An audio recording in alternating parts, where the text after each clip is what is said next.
Today on the Where Traveler podcast, our hostess Teresa Rodriquez talks with Irene Levy Baker. She has lived all around the eastern United States, but she has spent the last 28 years living in, exploring, documenting, and loving one of America's oldest and greatest cities, Philadelphia. And when she moved there, she did one of the most fantastic things you could imagine doing in a new city. She got a job with the Philadelphia Convention and Visitors Bureau. So Irene quickly became responsible for knowing the best sites, restaurants, museums, and monuments, and of course, that responsibility came with a paycheck. That tremendous experience uniquely qualified Irene to write the book 100 Things to Do in Philadelphia Before You Die, in which she reveals secrets of the city that are off the beaten paths. She gives readers tips she's learned from travel writers, chefs, restaurateurs, food critics, journalists, curators, and her fellow Philadelphians. The experience also led Irene to open Spotlight Public Relations, her PR firm that specializes in restaurants and hospitality. Her latest book is called Unique Eats and Eateries of Philadelphia, because one book just wasn't enough to contain all of Irene's and Philadelphia's great culinary experiences. Irene sits down with Teresa today to discuss the books, the restaurants, and the fair and historic city. Now, if you like this kind of content and you want to support the Where Traveler podcast, please go to iTunes or iHeartRadio or whichever app you open to hear us and give us a 5-star rating. And if you're feeling expressive, we'd love it if you'd write us a review and let other listeners know how you feel. Also, share the show. It really helps us reach new travelers and new listeners, and we really appreciate it.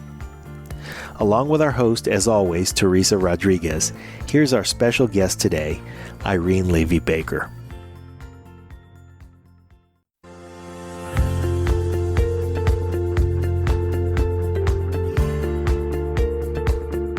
You're listening to the Where Traveler podcast, the audio companion for Where Traveler magazine in print and online. For more information, go to wheretraveler.com. And now, Teresa Rodriquez, Editor-in-Chief for Where Traveler San Francisco. Hi, this is Teresa Rodriquez, your hostess with the Where Traveler podcast. Today, we have a super awesome treat for you. We have the author of 100 Things to Do in Philadelphia Before You Die and Unique Eats and Eateries of Philadelphia. It is my absolute pleasure to welcome Irene Levy Baker to the show. Woo! Hey, Teresa, I'm so happy to be here today. Thanks. Oh my goodness. I think that you have like the perfect job writing books about where to eat. I think I do have the perfect job because I eat for a living. That is so fantastic. And I really love to tell people where to go. That's perfect, right? You tell people where to go and you get to eat. Yep. Ideal. Well, what's super exciting about speaking with you today is I really don't know much about Philadelphia. I think I've gone through once and had a cheesesteak sandwich. So I think that what's going to be really awesome in these next 30 minutes is that you're going to share with us fantastic places to eat that are off the beaten track, that have nothing to do with cheese or steak. And exactly. Right? So can you tell us how you first got into this fantastic industry of eating for a living?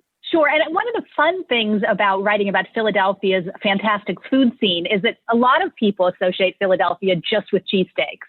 So they're surprised by how varied and fabulous Philadelphia's food scene is. So that's half the fun for sure. I got into it. I've lived all over the country. I've lived in Ohio, then Michigan, then Virginia, North Carolina, Pittsburgh, then Philadelphia. But I've been here in Philadelphia a good long time. I moved here in 1991. I immediately started working for the Philadelphia Convention and Visitors Bureau, where my job was to give tours to travel writers. Awesome. And I took them to restaurants and museums, and they paid me for it, believe it or not. After a decade there, I started my own public relations firm, Spotlight Public Relations, where I specialize in restaurants and hospitality. And after doing that for quite a while, I was approached by Reedy Press to write 100 Things to Do in Philadelphia. And it's been really exciting to share a lot of my knowledge about Philadelphia, including lots of tips about how to make things to enhance your experience at different places. Yeah, so let's do that. I think what would be really great is if we talk about great places to eat, some of your tips and also, things to do, right? Because that's like the perfect trifecta, what to do, what to eat, and how to do it. Right, definitely. So I always like to recommend in the book, in the 100 Things to Do in Philadelphia book, there are itineraries for young families, families with teens, empty nesters, dating. So I do have different itineraries for different demographics, but my favorite things to do are things you can't do anywhere else. Yeah. Like Reading Terminal Market, which is a over 125-year-old farmer's market. And you can just eat your way through it. And there's ethnic food. You can get your authentic Philadelphia cheesesteak there. You can get ice cream that's been made there, that has been there for over 125 years. All different kinds of foods. None of them are chains. They're all family-owned local foods. And it's right in the heart of the city, attached to the convention center. So that's called, what was the name of the market? That's Reading Terminal Market. And what days of the week is Reading Terminal Market taking place? Every single day. It's where the trains used to come into the city and the farmers used to bring their wares. And now it's 7-day-a-week place. Locals go there for lunch, to pick up things on their way home. Tourists love it. So it's right in the city. What would you say would be the top 3 things to eat when you're there? The top 3 things to eat. Well, I guess everybody needs to have a cheesesteak. We're back to this cheesesteak, people. So, yeah, I mean, most people who come to Philadelphia definitely want to have a cheesesteak. Right. Before we even talk about where to get a cheesesteak, let's talk about what a cheesesteak is. So please elucidate our listeners. Okay. So a cheesesteak is on like a hot dog roll shape, only bigger and thicker. The bread is very important. Then you have thinly sliced beef, onions, and cheese whiz on top. Cheese whiz. Don't be one of those people that eats it with chicken or with provolone. You got to do it like a Philadelphian does it. So don't break the laws. Don't break the cheesesteak laws with provolone or chicken. Many politicians have done that, and it has not gone well for them. They are not in office currently. There you go. You said it. Okay, so you hear that, right? So it's bread. So it's like a roll. It's a big roll. And steak and onions. And then did you actually say cheese whiz? You bet. So that stuff that comes out of a container? You bet. Wow. Alrighty. Well, you know what? I have to admit, Irene, I've never had a cheesesteak. I think I had a fancy thing. I didn't actually have a real honest to goodness cheesesteak. And it's always a sandwich, right? It's not like a cheesesteak pie or a cheesesteak popsicle or... I don't even want to think about a cheesesteak popsicle. So you heard it. Cheesesteak sandwich with cheese whiz. You got to ask them, right? So at this station market, they've got honest to goodness, authentic cheesesteak sandwiches. Yes. You can also go down to South Philadelphia. There's a corner right in the middle of the Italian market on South 9th Street where there are Pat's and Geno's, both of whom claim to have the best cheesesteaks. So what I recommend that people do is go to that corner, get with a friend, you get Pat's, he gets Geno's, trade halves, try them both and make your own decision. Okay, well, do you lean towards the Pat's or the Geno side by any chance? Well, it's funny you should mention lean because my tip when you're eating a cheesesteak is to do what a Philadelphian does and lean forward so the drips don't fall on your shirt. Okay. That's the way to eat a cheesesteak like a native. Okay, that's one of the top 100 tips from Irene is to how to eat a cheesesteak sandwich. So we've got the cheesesteak covered. What are we going to eat next, Irene? Well, so let's move beyond cheesesteaks, as you suggest, and talk about, we also have some of the finest restaurants in the country, like Sahab, which is Israeli restaurant by chef Michael Solomonov and his partner, Stephen Cook. And James Beard just named it the best restaurant in the country. Fantastic. I love hearing that stuff. We have Veg, which is a vegetarian restaurant, but it's also been named one of the best restaurants in the country. Not one of the best vegetarian, but one of the best restaurants. I'd like to go back to talk about the Israeli restaurant. Tell us about what makes this restaurant so special. And why did it get a James Beard? Because to get a James Beard is a pretty big deal. So can you tell us about what's on the menu? Right. And for people who aren't familiar with James Beard, it's like the Oscars for restaurants. Correct. And what makes his restaurant so special is the way he describes Israeli food is that it's a melting pot of flavors from, the Mediterranean countries all around, the Arabic countries, as well as the Eastern European flavors that the Eastern European Jews brought there too. Awesome. So he uses all those spices and has created something that people haven't had before. Do you have a favorite dish there? Well, the thing to get there, very much like when you're in Israel, is the small plates. Okay. He serves small plates of different kinds of dips, the hummuses and all kinds of different vegetables and different grilled vegetables, and trying all the different small plates with the fresh pita is amazing. Is there a word in Hebrew for the small plates? Because I know like in Spanish it's tapas and in Turkish it's they'll say, mezas. like salatine. Salatine. Okay, great. Yeah. And you were mentioning a vegetarian restaurant. Can you tell us about that? So what I like about Chef Rich Landau's veg is that rather than serving a lot of fake meat, he just does magical things with vegetables. Like they have never tasted so good before. Wow. So, and his restaurants are just incredible. Can you tell us about one of the favorite dishes, the vegetarian dishes on the menu there? Well, his menu is always changing. One of my particular favorites are what he does with, carrots. Something so pedestrian, but you just can't stop eating them. They're just so good. What does he do with those carrots? Pray tell. He also has Reuben. Now you think of Reuben with corned beef, right? But he has a vegetarian Reuben that has all those tastes in it, like the rye, like the sauerkraut. And the reason that his corned beef is so good is because even though he's vegan, he has a carnivore's palate. Interesting. So he still craves those flavors and works on making sure those flavors are in his food, even though there's no meat. Wow. So do you see this trend in Philadelphia? Because I know that here in San Francisco, it's really taking off. Is this whole vegetarian and vegan, not just vegetarian, but vegan? We just had a vegan restaurant open up down in Cow Hollow and on Union Street. And a lot of mainstream restaurants are offering full-on vegetarian chef tasting menus now, which was never heard of before. Is that happening as well in Philadelphia? I think that vegetarians and vegans have absolutely no trouble eating in Philadelphia. There's several great vegan and vegetarian restaurants. Every restaurant has many vegetarian and vegan options. So yeah, it's easier than ever to be vegan or vegetarian in Philadelphia. Yeah, because the first thing people think of is a cheesesteak, and neither one of those is vegan or vegetarian. No, for sure not. For sure not. But also, there's one more big trend of something is just starting to happen in Philadelphia. Some of our chefs are starting to win James Beard Awards. I'm Teresa Rodriquez, Editor-in-Chief of Where San Francisco, and you're listening to Where Travel Podcast, where we love to talk about anything related to travel. For more information about this episode, as well as Where Traveler, be sure to check out wheretraveler.com. Some of our chefs are starting to win James Beard Awards, but for the first time, a nationally or internationally known chef has come into Philadelphia to open a restaurant. Wow. And that's John George von Gerichten, who just opened some restaurants in our new Four Seasons Hotel. Fantastic. In the Comcast Tower.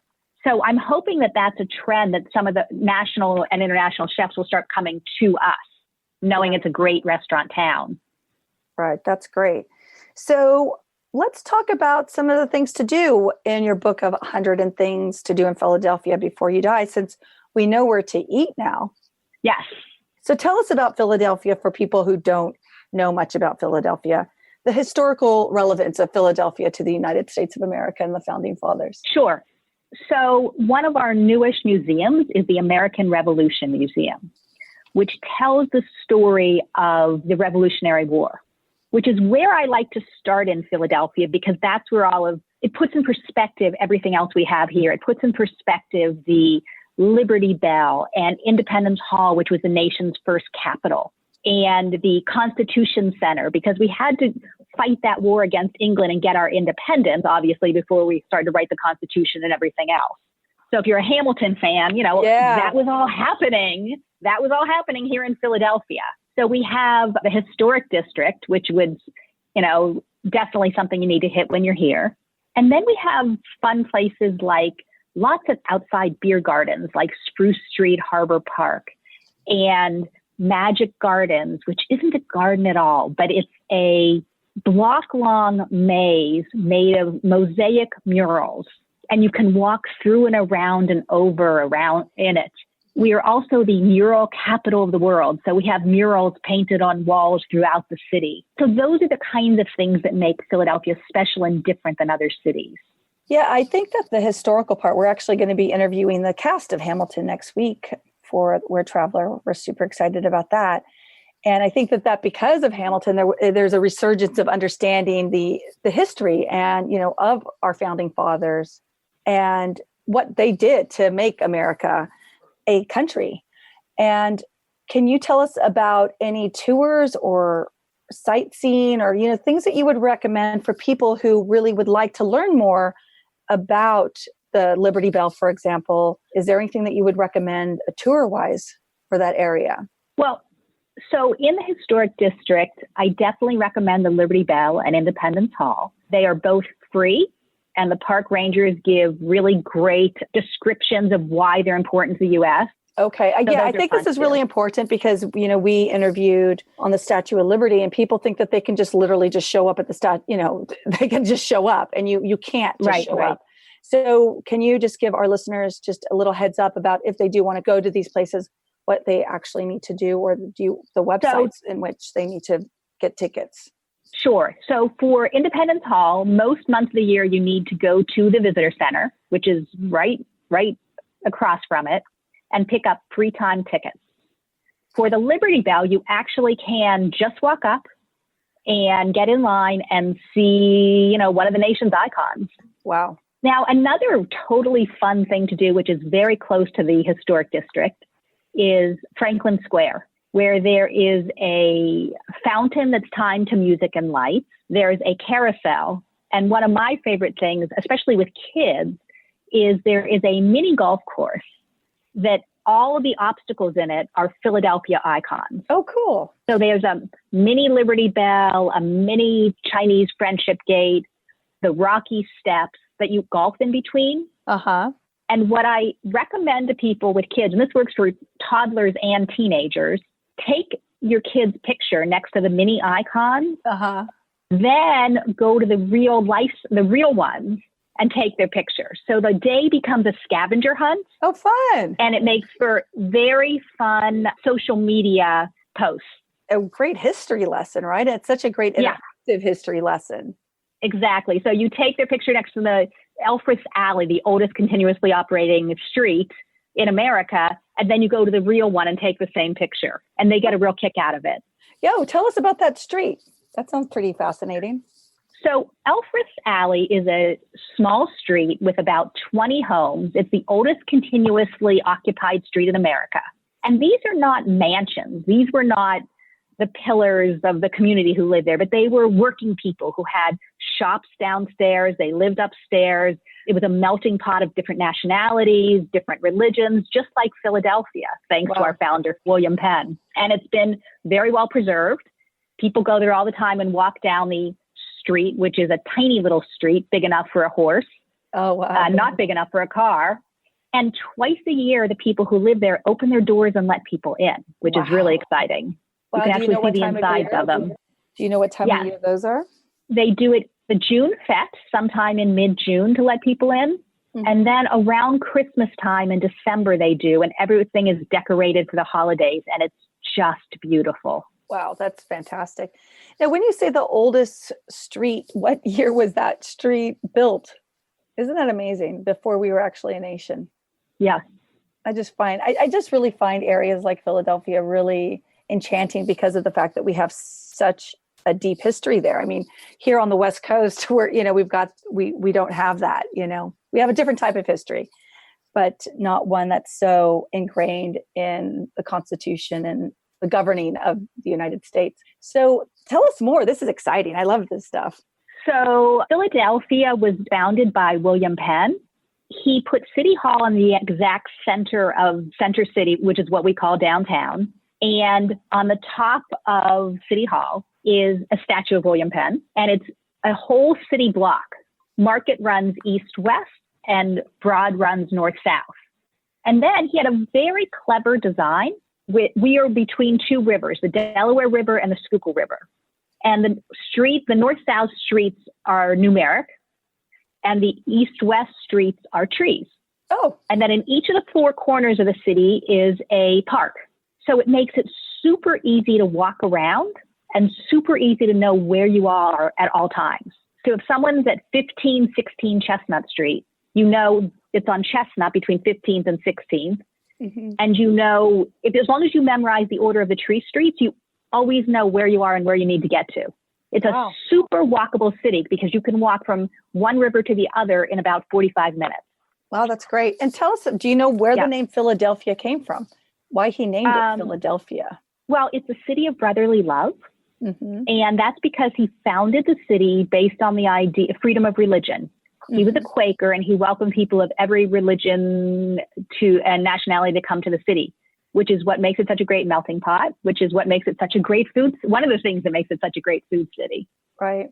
And so Philadelphia means the city of brotherly love, and I guess Greek. Correct. I haven't looked up Greek lately, so. Or sometimes we'll say the city of brotherly love and sisterly affection. Oh, I love it. Fantastic. So what are some of the other things? Let's talk about nightlife. We're out with our girlfriends there, or we're, with our significant other. We don't have the kiddos. What are we going to do? Tell us about the nightlife or live entertainment. Philadelphia has the Avenue of the Arts, where we have many of our theaters and great restaurants. We also have some really interesting bars, like Hop Sing Laundromat, which is a secret speakeasy in Chinatown with no sign. You just have to know where it is. You ring the doorbell, and there are certain rules you have to follow. But if they let you in, it's a very special place. Condé Nast named it the best bar, not in the state, not in the country, but in the world. Oh, I love it. So what was the name of the bar again? Hop Sing Laundromat. Oh, I love it. Hop Sing Laundromat. And so do we have to drop a secret word like Irene sent us? Well, you could say that, and that might get you in, but you also have to know the rules. There are no shorts, no caps. You only want to ring the bell once. And you have to know where it is because there is no sign. Now, Lay, the owner, says the reason there's no sign is because he doesn't want people to happen across and say, hey, let's go in for a Budweiser. Right. He wants it to be a destination where people know what they're going for, which is very high-end, unusual drinks. He wants to be a conscious destination. Oh, I love that. I don't think I've ever heard that phrase before, a conscious destination. Because if you just go in looking for a quick bud, you're going to be disappointed, and it's not. No, it's you want it to be a place people want to go. I like another place that. Yep. Another place that I'm very fond of is McGillin's Old Ale House, which is the oldest continuously operating tavern in Philadelphia and one of the oldest in the country. It opened in 1860.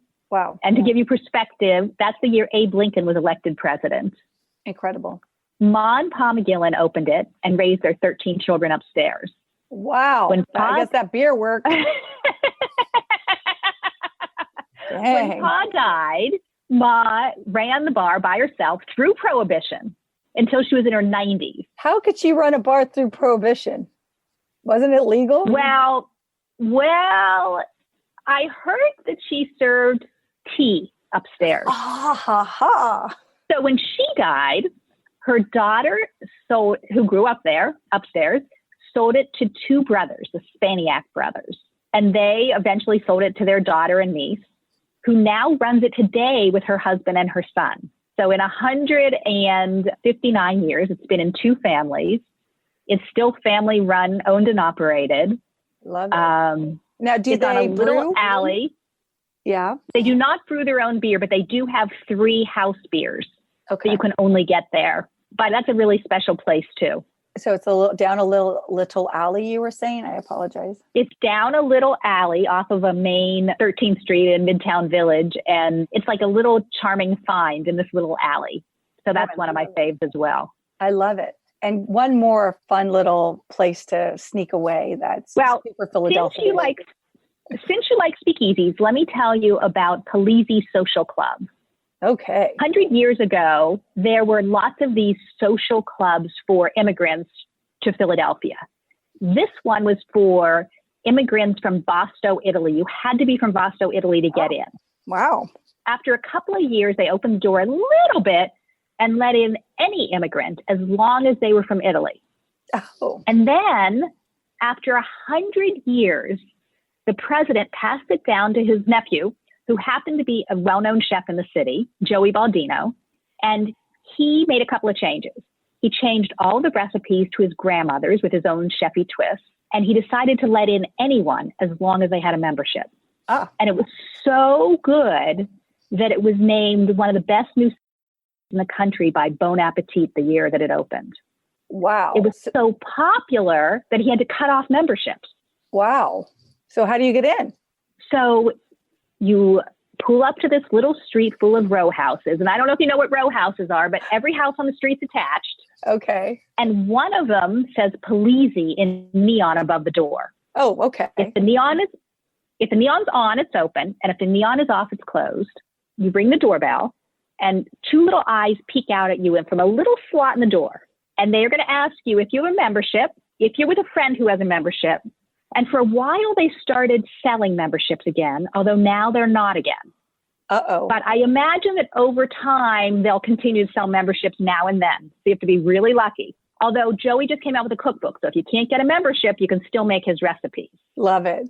If he lets you in, it's like walking back in time. You walk in and it's all Frank Sinatra music and Rat Pack. Sometimes there's a live accordion player. All the staff is always the same. Gabby's always behind the bar. Dolores, who looks like Ruth Gordon, is always there serving and she'll give you a hug. And by the time you leave, you know everybody sitting to your right at the bar and to your left at the bar. So it's a very special place. Could I just walk up and ring the doorbell and say, I don't have a membership, but I want a martini? Well, you'd be better off if you took me with you. Okay, got that. I'm on my way.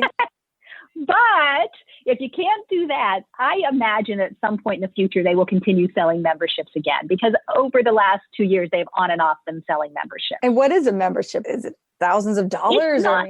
No, believe it or not, the membership's only $20. It's not the expense. It's awesome. The scarcity. Got it. I love that. And does he sell them online, or you have to go show up and fill out an application? Oh, no, you have to show up. Okay. There's no online. There's nothing online. I love it. That's so great. Let's talk about, things to do outdoorsy in Philadelphia. Do you have any recommendations? Is there golf or parks, or tell us all about that? Sure. Fairmount Park, which is right in the city, is the largest urban park in the country, bigger than Central Park. Yes, it's true. Wow. And it's full of outdoor activities as well as, jogging, running, biking, all those types of things. One of my favorite things is a little bit lesser known, which is Laurel Hill Cemetery, which is one of the oldest cemeteries in the country. Wow. With huge stone monuments. And it welcomes bicycles, joggers, walkers to go right through it. Are there famous people buried there? Well, one of the most recent, many famous names from Philadelphia, like Strawbridge, and there are people who died in Titanic who are buried there. One of the most recent people buried there is Harry Callis, who is the Phillies announcer. Oh, got it. And next to his grave is a giant stone microphone and seats from the former baseball stadium. Oh, how cool is that? Yeah. Another outdoor place that I just went to recently, for the first time actually, is there is a rodeo not far from Philadelphia called the Cowtown Rodeo. Who would have known? And it's like being in Wyoming, I imagine. There's calf roping and there's horse racing and there's bronco jumping, and it's hilarious. And is that seasonal? It is seasonal. And I have to tell you, one thing I especially loved about it was that the children all around me were fully focused on the rodeo, not on their telephones or any electronics. Fantastic. To me, that said a lot. Yeah, totally. Yeah, I love that. Now, how about sports? I know that there's Philly fans out there. So can you tell us about what sports teams are in the city of brotherly love? Well, we have all the sports here in Philadelphia, and we're huge, huge sports fans. And one thing that's especially fun is touring the different stadiums, the Eagles Stadium, the Phillies Stadium, the Flyers and Sixers stadiums, and seeing some of the behind the scenes things in those stadiums, I think is really fun. That's fantastic. And I have to admit, I do not watch sports, but I do have some Philly fans in my circle. So they're pretty hardcore. And yes. And so, yeah, getting to a Phillies game seems like to be one of the things you need to do when you go to Philadelphia. I have to say, and I mean, winning the Super Bowl and the experience in Philadelphia was something we'll all remember for a lifetime. Hopefully it won't be the only time, but we are very passionate fans. No question about that. Yeah, I love it. What are some other things that you want to share with our listeners about Philadelphia? Well, all these stories are in my books, 100 Things to Do in Philadelphia and Unique Eats and Eateries of Philadelphia. And they are available on my website, uniqueeatsphilly.com. So, Irene, can you tell us about how people can find your books? So people can find my books, 100 Things to Do in Philadelphia and Unique Eats and Eateries of Philadelphia on my website, uniqueeatsphilly.com. If they go to my website and tell me they heard about it on your podcast, I'll sign it for them. They can also get the book at Barnes & Noble, Amazon, and independent bookstores. Wow, that's fantastic. What a treat. And what is the best way to find you online? Your Twitter account, your Instagram, what is it? Now, I keep my Facebook, Instagram, and Twitter accounts up to date. So as new restaurants open, as things change, I post them there. So that's the best way to find out what's new and happening in Philadelphia. On Facebook and Instagram, I'm 100 Things to Do in Philadelphia. And on Twitter, 100 Philly. Fantastic. Well, we're so excited. I wish we had more time to go through more. I think we only got covered like 10. We have another 90 things that we could be talking about. Irene, I just want to thank you so much for your time today. I'm super excited to come to Philadelphia and meet you in person and have you take me to these speakeasies. And you can find this podcast on many places, your Apple Podcast, on wheretraveler.com, Spotify, and also Irene will have it on her Twitter account as well. Once again, this is Teresa Rodriquez, your hostess of Where Traveler Podcast. And until next time, safe travels. Thank you, listeners, for joining me. You've been listening to the Where Traveler Podcast, hosted by me, Teresa Rodriquez. This episode was produced and directed by Pete A. Turner, John Leon Guerrero, and Victoria Shepard. To listen to this podcast, find out more information about the crew, as well as Where Traveler, visit wheretraveler.com, your ultimate destination guide.